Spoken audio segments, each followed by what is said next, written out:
am your host, Tari Butler, and welcome to the Mom Keys to Mental Peace podcast, where we empower millennial mothers to cultivate a deeper relationship with God, nurture their mental well-being, and prioritize family care without sacrificing their own identity.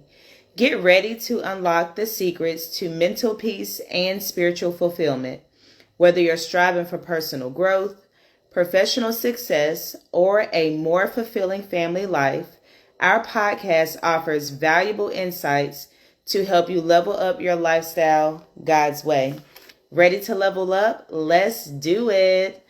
All right, y'all. So welcome back to another podcast episode. I will say that I am excited about today's topic. So I know the past episodes we were on the topic of all things like parenting, but child, the Holy Spirit pulled up on me for today's topic, and we're just gonna hop into it. So there's this viral post that's going around. I originally saw it in this Facebook group that I'm in. It's like Black Girls and Bibles, I don't know, something along those lines. And somebody shared a post that was like, I asked ChatGPT, pretend that you are Satan. What course of action would you take to prevent a young woman from reaching her godly potential?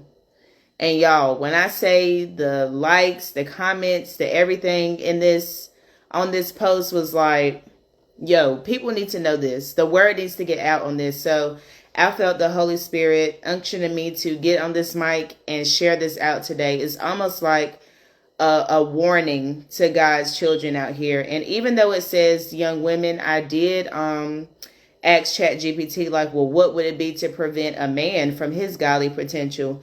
And there were some things that were slightly different, but I'm going to speak to the ladies today. I may do one. I don't know how many men listen to this podcast. Granted, it's Mom Keys to Mental Peace, but this for sure is like, it's just mind blowing, like the information that came up. So I'm going to try to get it all in today. I really don't have like specific notes. I just kind of have the points up, and we just going to elaborate. We're just going to talk, and we just going to hopefully reveal the enemy's plan.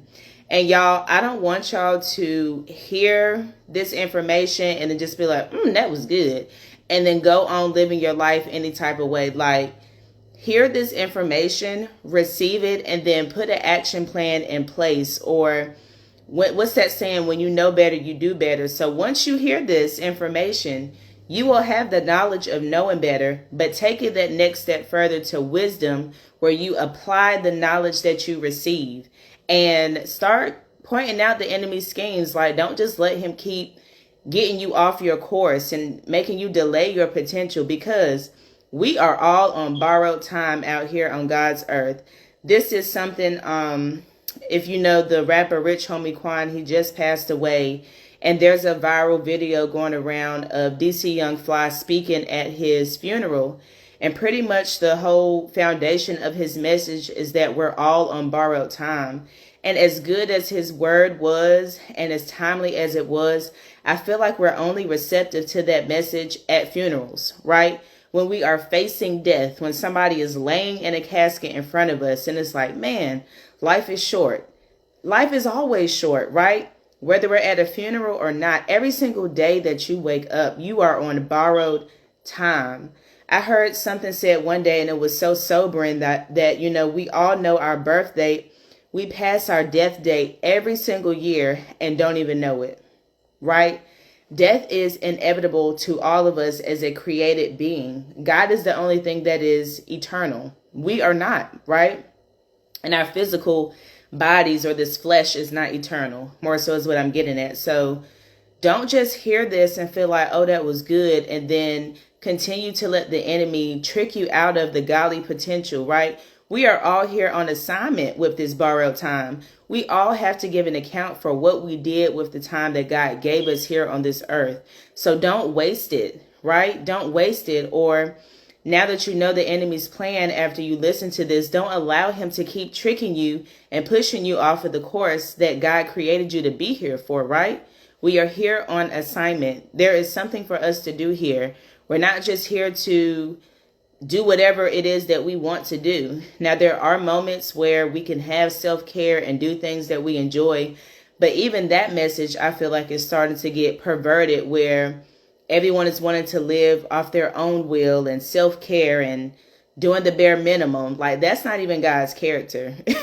If you read your word, like, that's not even God's character. That's not even his will and desire for us. So let's hop into it. There were 10 things that came up on the chat GPT when this young lady searched. So I'm going to try to go through all 10 of them. But if I'm not rambling, but if I'm going over time or it gets a bit lengthy, I may stop this and then do a part 2. Okay.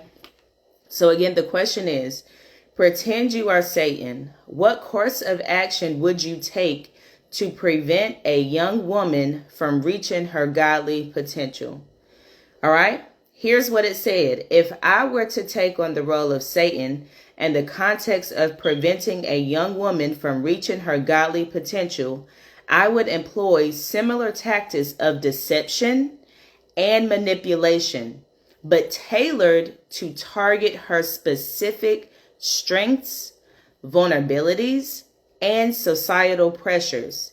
Here's how I might approach it. Let's get into it. The first one is undermine her identity. Attack her sense of identity, convincing her that her worth comes from external validation, whether through physical appearance, relationships, or achievements, rather than her identity in Christ. I would create insecurities that make her question her value and distract her from who God says she is.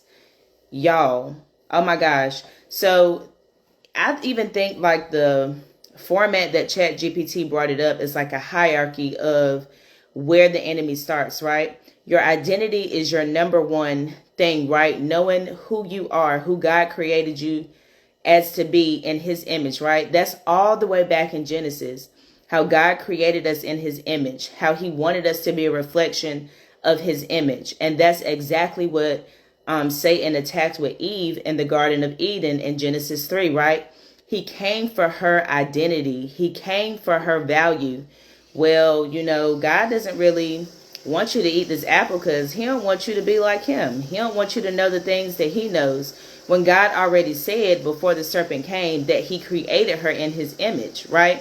So hearing this, okay, the external validation part, I feel like this is running rampant in today, whether through physical appearance. Look at how many women are paying to have surgery to alter their bodies or to change their bodies or to look this way that celebrities are looking. And this is no shade to like anybody for what they do for like their self-care or how they want to dress up or present themselves. But I even feel like the wigs and the lashes and the full face beat makeup, wearing certain designer outfits, as I mentioned, the BBL surgeries. I feel like social media, since it has given us a peek into celebrity life, that we are all walking around trying to be like celebrities, right? If a celebrity is wearing this full glam of makeup, wigs and things like this, it's typically for like an event or an acting job or something they have. But here we are, it's girls in middle school walking around with full wigs on, full lashes, a full set of makeup, and finding their identity in these things or finding their value in these things, right? Oh, well, if you don't, I even heard people saying like natural hair means that you don't have money, right? Or certain hairstyles equals the amount of money that you have or the amount of money that you can afford for certain things. And people are really attaching their value to, I think it was Al Sharpton. Oh my gosh, me and my husband were cracking up at this comment. Pretty much he was like, black women are spending all their money to slap a piece of hair on the back of their head. Like, in all actuality, like when you stop and think about it, like that's what it is. And again, this is no shade. I get braids, like extensions, because I feel like it's convenient to my day or to my morning or to my lifestyle, like when I work out. But I don't feel like if I don't have on makeup or if I don't have weave or the certain hairstyle that my value is diminished. And that's the thought that some people are having. This is a trick of the enemy. Also, when it comes to external validation in relationships, I have been vulnerable and shared on here before how my husband was an idol to me. Marriage was an idol to me. I felt like if I did not have a man or if I was not married, then I had no worth or no value. I attached my value to being with a man. If the man was showing me attention or wanted to be with me or was giving me all this attention and energy, that's what I put my value to. So if I wasn't getting attention, if I wasn't getting the energy that I look for, then, oh, I must not be valuable, or, oh, I must not be desirable or worthy of love and attention. This is distracting so many women and getting us off of our potential because we feel like our value is in a man or a relationship that we have. Even for some women, it can be friendships, right? The number of girls you got in your crew, or the number of girls that you're friends with, or who invites you to what event and where you hang out at determines your value. All of that stuff is fleeting, right? None of that stuff is permanent or eternal as our God is, right? And again, as I shared before, our image is in Him first. If you don't know your identity, you're going to be trying to attach your value and finding your identity in all of these other things that are not sustainable, right? And do not speak to who you truly are. Which is where we see this dissatisfaction, where people are not content, where people are struggling out here in this world, comparing themselves and trying to stick their value to all these other things. Achievements as well. If you don't have a degree, if you never got married, if you don't have a house, you feel like you're less than. And all of those things are material things that are here one day and gone to the next. So one way to prevent this from happening is if you find yourself getting upset or feeling down or feeling less than as a lack of having a material thing or a relationship with somebody, then the enemy is behind that and he is trying to undermine your identity, hence throwing you off of your potential of reaching your godly potential. Okay. The second thing was that the enemy would exploit comparison. Encourage her to compare herself with others constantly, whether through social media or personal relationships. I would foster feelings of jealousy and inadequacy, making her feel she'll never be enough. This comparison can rob her of contentment and peace. Girl. So I have experienced this, and I have been in friendships where this was running rampant with the comparison. So for a long time in my life, I can remember as young as like 6 years old, for whatever reason, I just never wanted to be me. If that makes sense. Like if I saw somebody who looked really cool or dressed really nice, or I thought they were really pretty, or who had a nice house, or just something better going on than what I had going on, I wanted to be that person. I wanted to emulate their life or imitate their life. I can remember being in an era where I was watching like cooking TV shows and home shows. And in my mind, I felt like middle-aged white women just had it made, right? I just felt like if I could just live this life of a middle-aged white woman, then everything would be perfect for me. This nice, beautiful farmhouse and this kitchen and my husband and my white picket fence and my children and private school and doing all the extracurricular activities. Like if I could just achieve that lifestyle, then my life would be perfect and everything would work out for me. That's not the case at all. And then in regards to friendships, I noticed that certain friendships that I had with people, I would consider how they would act or how they would feel before I stepped out on something.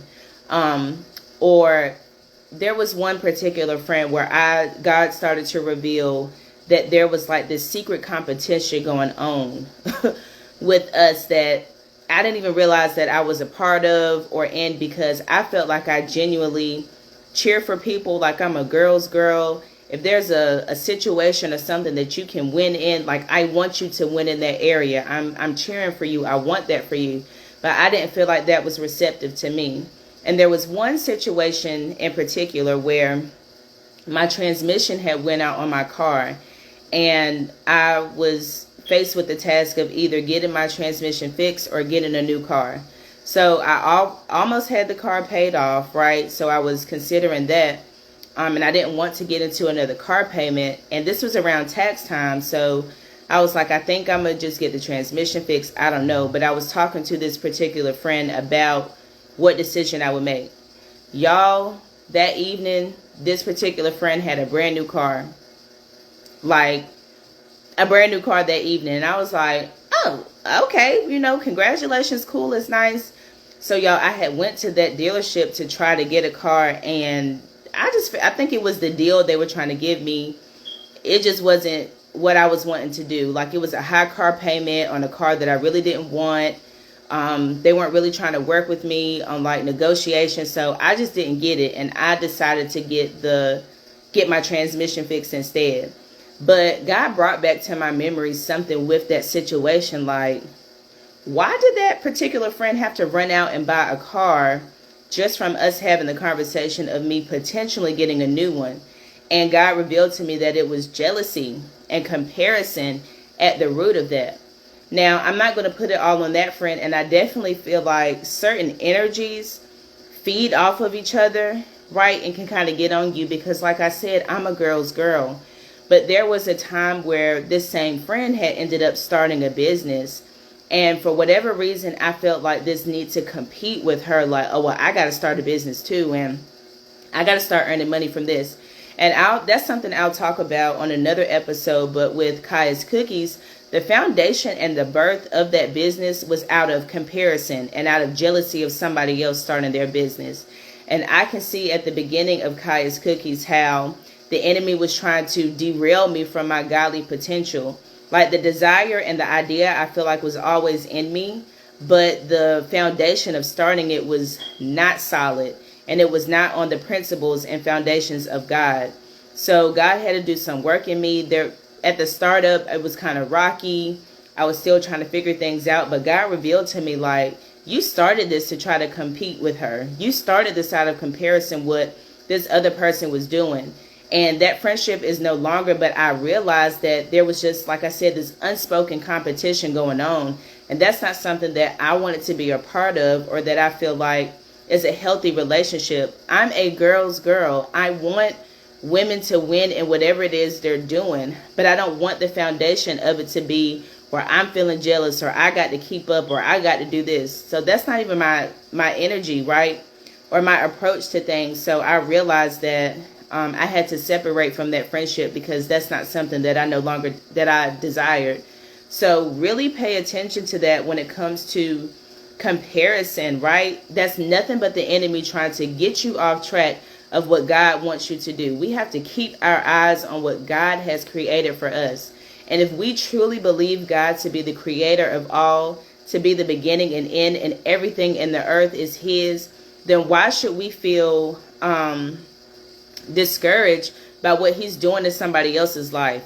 Now, whenever I see something working out in somebody else's life that I've seen, a desire that they have prayed for and that they have worked towards, I'm praising God and thanking God on their behalf, right? That's a peek into what God can do, or showing like God is in the vicinity, right? He's in the area to do that for me as well, whatever that timeline looks like. Maybe right now is not my time, but that's okay. God, I praise you for what you're doing in my sister's life or this young woman's life. There's a lot of people on social media, y'all, that I'd be happy for that I have no clue who they are. But I'm trying to be intentional about not letting comparison creep in on me, especially women who are doing what I'm doing in regards to podcasting or content creating in this space. If I see a woman has a speaking engagement opportunity, like it's one girl, I have no clue who she is. She lives in a surrounding city in Charlotte, and I have a mutual friend that she knows. But I see that like she gets to speak with Sarah Jakes Roberts, and she has these interviews on like Good Morning America, and a book deal and everything coming out, like walking on the path that I desire to with what I'm doing. And there's like a genuine joy and happiness, like, girl, look at you. I see you. God is moving and working in your life. And I'm so happy for you for that. So cheering on that girl or cheering on that guy, whoever it is that you feel like comparison is trying to creep in your heart, will be the antidote to get that out. And tell the enemy, nope, you're not about to get me. You're not about to make me a hater for what this person has going on. I'm going to celebrate them and cheer them on and praise God for what he's doing in their life. Okay. The third trick of the enemy would be to instill fear of rejection. So it says here, make her fearful of rejection, leading her to compromise her beliefs or values to fit in or gain approval. I'd plant thoughts like, if you don't act like everyone else, you'll be alone. Pressuring her to prioritize pleasing people over pleasing God. Let's talk about it. All this week, I feel like God, for the last couple weeks, God has been peeling back layers and revealing things in my life in regards to people pleasing. So I used to have the desire to do journalism, to write. That has always been something that I had a passion for.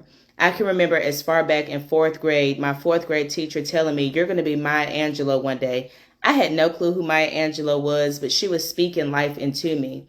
So in sixth grade, I joined this writing team, and we had a newspaper for the school. It was called the Jacket Post. And I wrote this article about, I don't know if y'all remember, if this was just a county thing that I was in, but there were these things called sex bracelets. Keep in mind, we're in sixth grade, middle school, 12 years old. And it was a thing that if somebody broke your sex bracelet, depending on the color, there was a specific sex act that you had to do with them. So I wrote about those sex bracelets in an article in sixth grade. Y'all, the school was mad at me. Like, all the students at the school were mad at me. Why would you write that article? Why would you tell the secret of what's going on? Now adults know. Now we can't wear these anymore at school. I think that's what it was. They ended up getting banned. And we could no longer wear them at school. So everybody was so upset with me. People were rejecting me, talking bad about me. And it instilled a fear in me that was so big that I no longer wanted to be a part of the writing team. Like, I quit altogether. And I believe that was like my first article.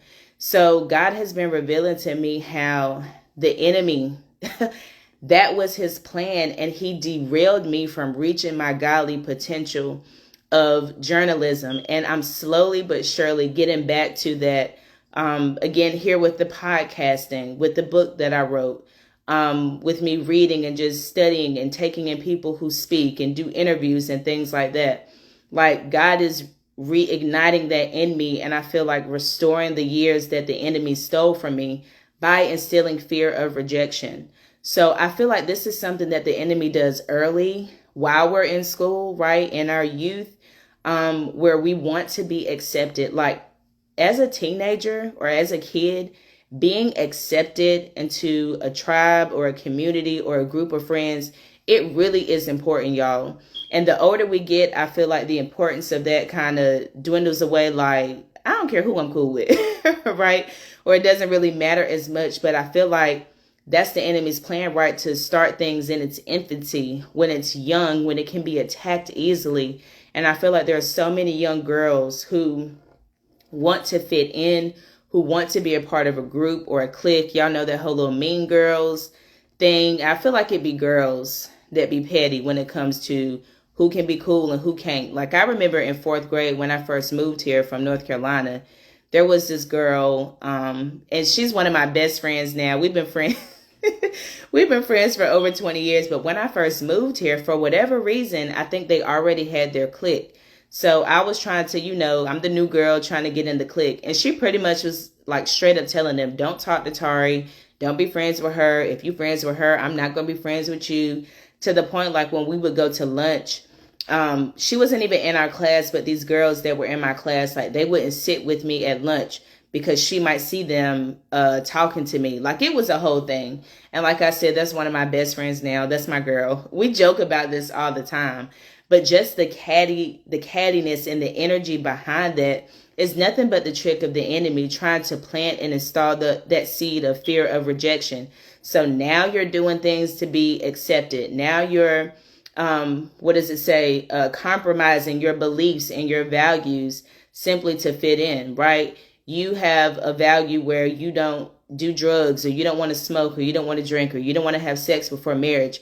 But because this group of girls are doing it, you're going to compromise your value to fit in or to be accepted by this group of people. And now you in sin, right? Or now you've picked up some type of a habit or an addiction that was never meant for you to have, that the enemy has led and guided you into. And so moms of daughters, right?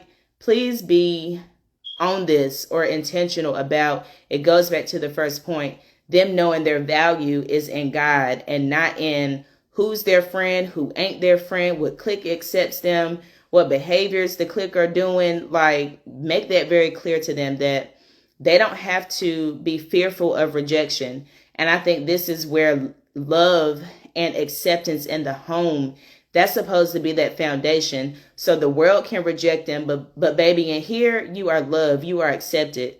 That's something that I'm instilling in my 7-year-old daughter. And I pray that it's something that is a seed that's planted and that God cultivates in her mind. We have some girls in our neighborhood who reject my daughter at times for whatever reason. It depends on what mood they're in. Some days they want to play with her, some days they don't. But I let my daughter know, of course, I'm telling her, you ain't got to go outside. You ain't got to play with them. You don't got to force yourself to be friends with somebody who doesn't want to be friends with you, or who one day wants to be friends and then the next day they don't. You don't have to accept yourself to that type of behavior. But I also let my daughter know, if they do get to acting like that, you just come in the house. You're loved in the house. You are wanted in the house. You are accepted in this house. You are wanted. You're not rejected in this home. So you don't have to be out there in the world where you're being rejected. Here in this house, you are loved and accepted, right? And that's all that matters at the end of the day. To God, you are loved and accepted. If you are an adult struggling with rejection or feeling like you're having to do things to fit in, maybe at work, a certain job environment, or whatever the case may be, as long as God accepts and values you, or the people in your home accept and value you, baby, what they got going on in the world doesn't matter. And I do know that everybody does not come from a family or a home that values and accepts them. This is where you got to dig in deep with your relationship with God, knowing that He chose you and that He accepts you for who you are, and that He does not reject you despite what you may have done, despite what you may have went through. In the last couple of episodes, we have talked about the gift of salvation and God's grace and the good news. Like, girl, you already in. Okay. He does not reject you. He is not like man. He is not like the world. So hold on to that. Okay. The fourth trick of the enemy to prevent you from reaching your godly potential is to create relationship distractions. Whoo, child. Woo-hoo. This is a big one. Place unhealthy relationships in her life that distract her from God's plan, whether through toxic friendships or romantic relationships that lead her away from God. I'd use these to divert her attention and cloud her judgment. I'm going to read that last one again. Okay? I'd use these to divert her attention and cloud her judgment. Y'all, speaking from experience and not judgment. In my earlier years, in my relationship with my husband or whoever else I spoke to, when I say clouded judgment, and there are so many women today, like, again, the Facebook groups I'm in, these podcast topics, the social media posts that I see, and just conversations with other women. When it comes to relationships, y'all, we be out here really struggling. We be out here clouded. Like, y'all know how fog, sometimes some mornings can be real foggy. It's like our mind is just consumed with a thick cloud of fog, and we just don't know which way to go. The man is out here doing things that we know ain't right, treating us any type of way that we know is not God's best that He has for us. But for some reason, we just can't put two and two together that this is not healthy for us, or he ain't gonna change, or we can't force him to do what we want him to do. And we just struggle and we get distracted, y'all. We get distracted because now we're not praying to God. We're not going to God. We're not reading our word. It's like our mind is just consumed with this man. Well, what he doing? Well, where he at? Is he thinking about me? Why he didn't text me back? Why he liking that girl post? Why she liking his post? Who is this commenting? I messaged him and I know he's seen my message. All right, now I'm about to pull up on him. He ain't going to ignore me. Creating scenarios in your mind as to why he hasn't responded. Then when he is around, y'all are having dysfunctional communication. Now y'all arguing. Now you crying. Now you can't eat. Now you can't sleep. Y'all, I seen a post and I wasn't able to find it. I should have copied it. But it was like, if you are going through all of these high and low and dramatic emotions around a man, then he has become an idol in your life, period. And that's exactly what it is. And again, I'm speaking from experience and not judgment. There has been a season in my life where my husband was such a distraction to me, such a distraction that there's no way that I was focused on what God had for me. There was no way I could hear God's voice, to hear what he wanted to tell me or to discern. It was just like a cloud of confusion just consumed my mind, where it was like, God, are you telling me to leave? Are you telling me to stay? Are you telling me to be patient with him? Are you telling me to go?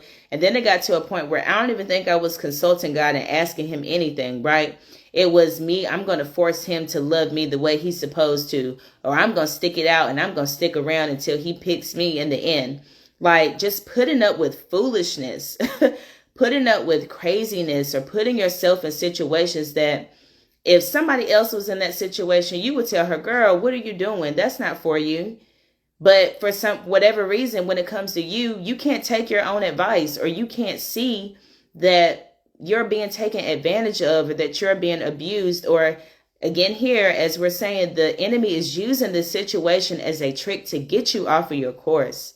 I can remember in 2016, I would say that's one of the worst years of my life in regards to my relationship with my husband. It was just so much going on. But I remember right before going into the deepness of the wilderness of that season in our relationship, I was trying to get serious with my relationship with God. I remember God convicting me about us being together, not married, having premarital sex. Like, I was able, for whatever reason, I was able to hear God in that season. Also in that season, I was in school and I was at work. So a lot of my time, I was not around, he was my boyfriend then, but I wasn't around my husband at that time as much. So I feel like I was away from him, and my focus was on work and school, to where God was able to, drop a few nuggets or of wisdom or discernment to me while I was separated from him, because my mind wasn't so consumed in what he doing, where he at, who he talking to, what he got going on.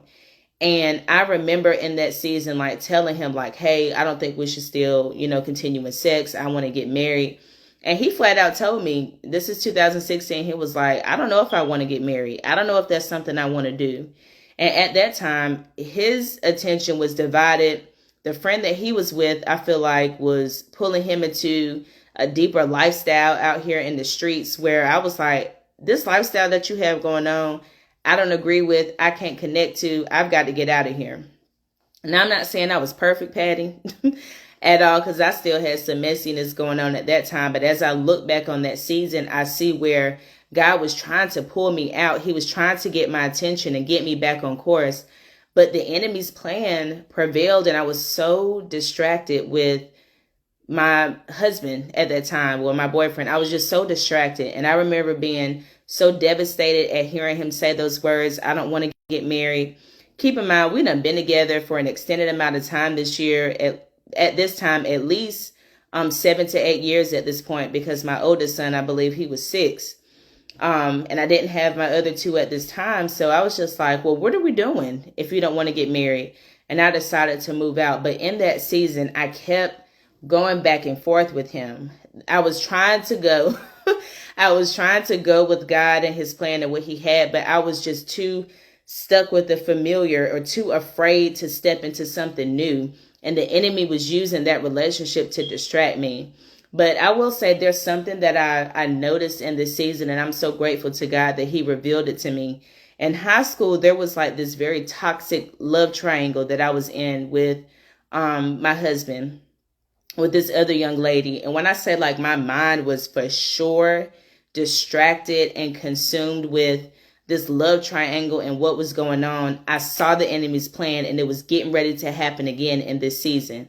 And I noticed it and I was like, no, I'm not going back to my mind being consumed with this. Y'all know that verse Cardi B has in Glorilla song Tomorrow, like, I stay on her mind. I got condos in her head. Like, that's where my mind was when it came to this love triangle. And I seen the trick of the enemy getting ready to happen again with this certain situation.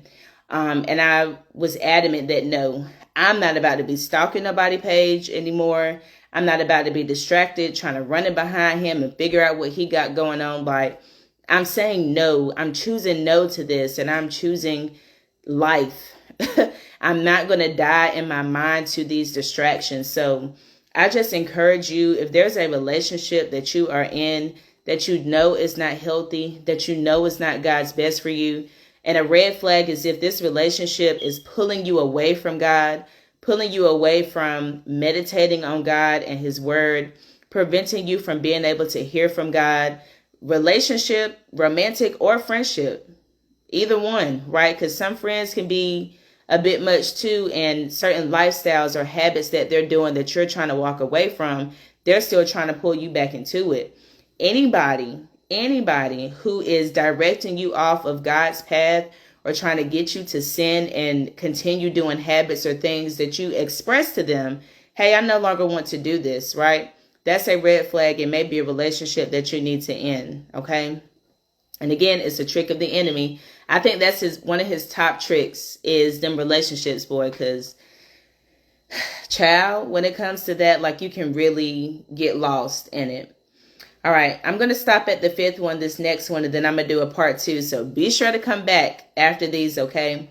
But the fifth one and the last one for this episode is that the enemy will try to encourage busyness and perfection. Convince her that her worth lies in doing more and achieving perfection in every area of her life: academics, career, appearance, and relationships. This constant striving for perfection will leave her exhausted and distant from God, and she'll rely on her own strength rather than his. This is to all of my high achieving women out there. You feel like you getting all these degrees. You feel like you killing it in your career. You feel like you killing it in your appearance and your academics and your relationships. Like, everything on paper looks good, right? On paper, you look amazing. On paper, your life looks perfect. But on the back end, child, you are exhausted and you are distant from God.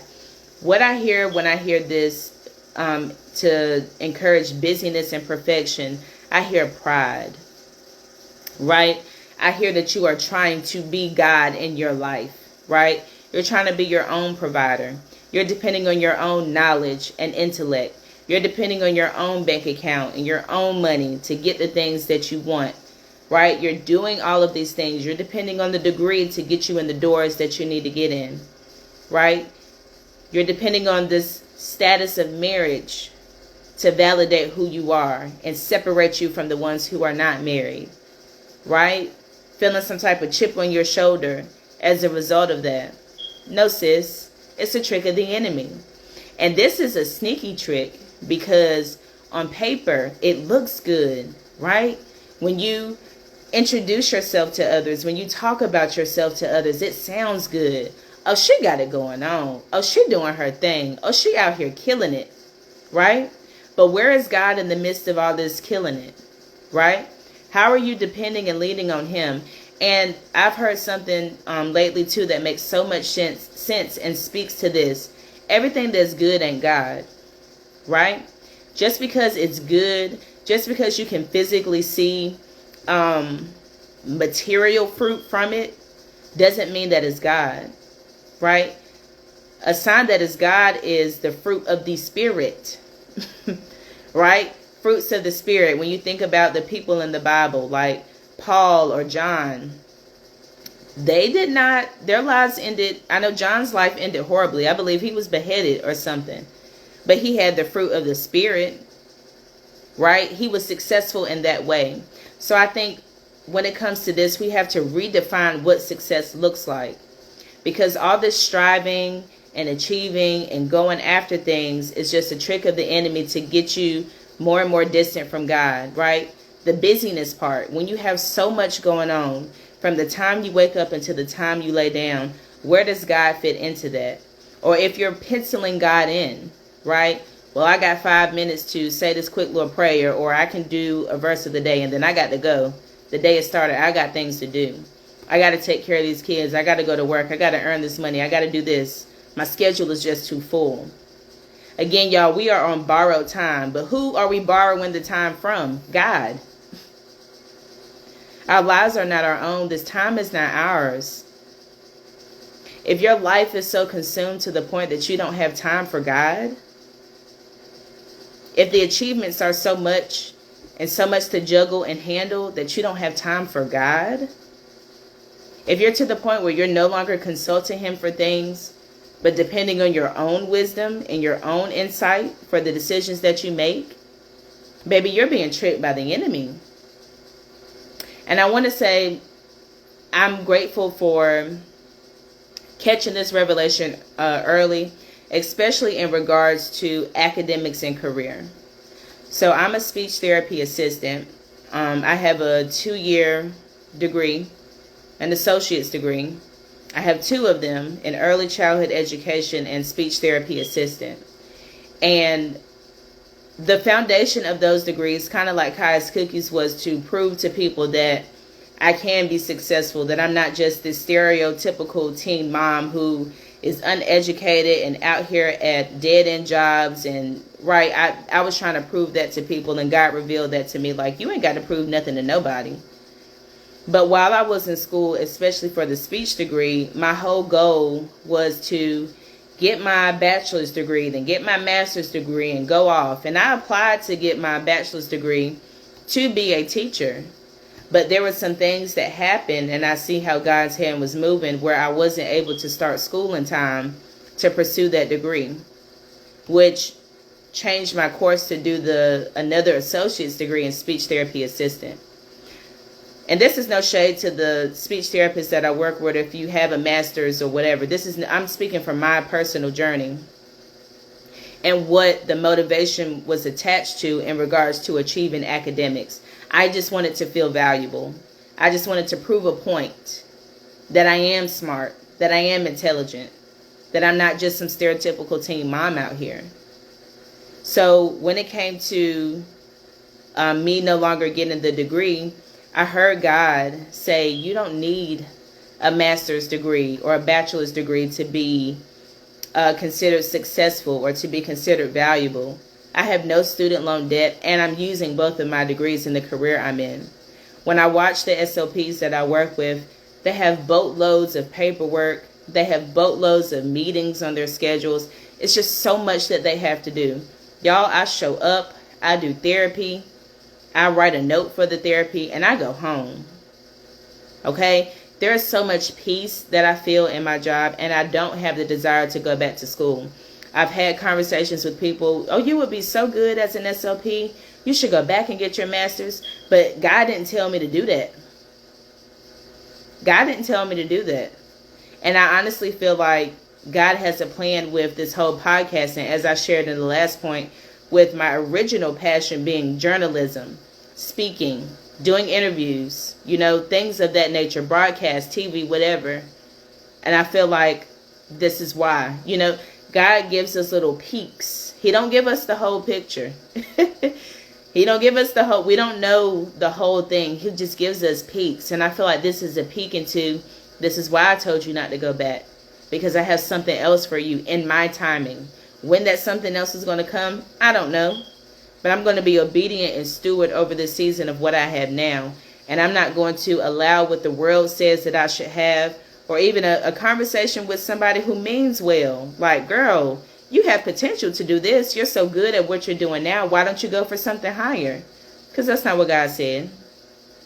So I challenge you to check the motivation behind your busyness or your perfectionism that you're trying to achieve in regards to academics, your career, your appearance, or your relationships, right? I've been studying on idols and things like that in regards to perfectionism. I just finished reading Jackie Hill Perry's book, Holier Than Thou. And she's just really breaking down how God is holy and what it means for him to be holy. And one of the words that she used to describe that is perfectionism. He is the only perfect thing. Jesus is the only perfect being here on this earth. So if anybody else here on this earth is perfect, then they don't need Jesus. And since the Bible says that we all have sinned and that Jesus is the only perfect being who lived on this earth, then baby, what are we striving for? What are we striving for?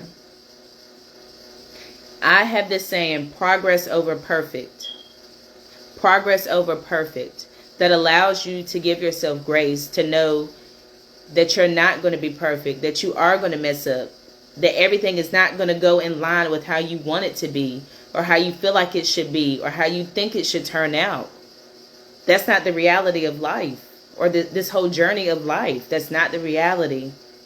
We'll never achieve perfectionism, ever. So why burn yourself out? Why distance yourself from God, the perfect one, trying to achieve something that you'll never achieve? Like, it says it. I'm telling you, sis, you're never going to be perfect. Ever. Right? And then the whole people pleasing. Is that on this part? The constant striving for perfectionism will leave her exhausted. I think that was in the last point. But when it comes to people pleasing and stuff like that, sis, nobody is perfect. The only person that you should consider pleasing is God. What does he think about this? What does he say about this? What does he feel about this? What does his word say about this? In regards to relationships, decisions that you make, careers, your appearance, all of that, consult him. And I feel like we will be so much better off if we consult him for more things instead of thinking about what other people would think when we do stuff. Okay? So I'm going to go through the first 5 again, and then like I said, next week I'll do part 2. So, again, what course of action would the enemy take to prevent a young woman from reaching her godly potential? The first one was undermine her identity. Second was exploit comparison. Third, instill fear of rejection. And fourth, create relationship distractions. And 5, encourage busyness and perfection. All right. So my reflection question for you today, from these 5 points that I have shared, how has the enemy tricked you in those areas? Right? And this is not judgment. This is not condemnation. I pray that you feel convicted and that you do something with the conviction, right? That since you know better now, that you will do better in regards to these 5 areas. Do a journaling session. Take it to God in prayer. Sit quietly and meditate on each point and ask God to reveal to you, how has the enemy tricked me in these areas? Okay? I love you all. I'm a girl's girl. I'm rooting for the girls out here, especially the women of God, y'all. We are on borrowed time. And there's an assignment on our lives that God is wanting us to fulfill. And he's not going to force us to do anything. But he wants what's best for you. If you're a parent, you know that. A lot of things we can't make our kids do, or we can't force them to do. But at the heart of it, we want what's best for them. We want them to choose good decisions for their lives. We don't want them to be tricked or thrown off course by things that can be avoided. Right? So take this as God's warning to you as his daughter to get back on track. To notice the enemy's schemes and get back on assignment. Okay, sis? All right, so that is all that I have for you all today. If you're not, please follow me on social media platforms, Instagram and Facebook. Be sure to join the email list, subscribe to the podcast on whatever platform you listen to, as well as the YouTube channel to see the video. Be sure to rate this episode, share it out, and leave a review. Y'all, I've been wanting to shout y'all out. Where y'all at on the reviews? After you listen to this, be sure to leave a review on this episode or the podcast as a whole. And I'll be back to talk to you all next week for part 2 of Satan's plan to prevent you from reaching your godly potential. Y'all take care. Bye.